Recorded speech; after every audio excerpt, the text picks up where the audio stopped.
Exactly 25 years ago, what is now an absolutely lifeless ghost town of Pripyat in Ukraine was a bustling scene. This was not only the pride of the Soviet Union in terms of construction, something of a role model of a perfect town, but also it was one of its biggest secrets. Towns like Pripyat were called Atomograd, or a nuclear city, and they were restricted only to the nuclear power plant workers and some military personnel and security servicemen. Pripyat is nowadays part of the Chernobyl exclusion zone, and it is believed to be very unsafe to live here in terms of radiation levels. Now, this is the place where the authorities made their first fatal mistake. This is called the Death Bridge. It connects the Chernobyl nuclear power station and the closest town of Pripyat. When the explosion happened, nobody knew what was going on in the very first hours, so the authorities set up a security checkpoint in order to avoid anyone leaving the city and entering the contaminated area. The security checkpoint was at the very end of this bridge. Nobody knew how much radiation was emitted, and most of the policemen who were working at this security checkpoint died in the first days after the explosion.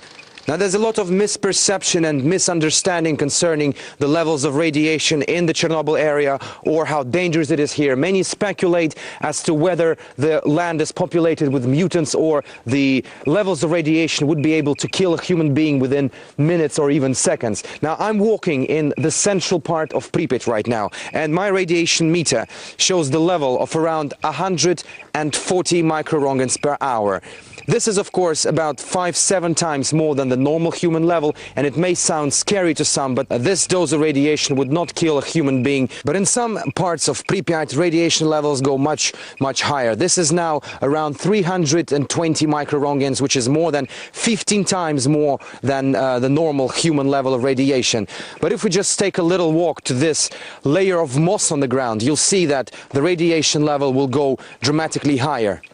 Now, this layer of moss is one of the most dangerous spots in Pripyat, in fact, and it acts like a radioactive sponge. If we put the radiation meter on it, you can see, and you can even hear how frantic the radiation meter goes, and the numbers are increasing rapidly. Some may say that this is very dangerous for human health, but specialists have told me on many occasions that in order to get some kind of harm to your body, to maybe even get the first stages of radiation sickness, you have to literally just sit in this layer for a week or so, and only then you will feel some harm to your body.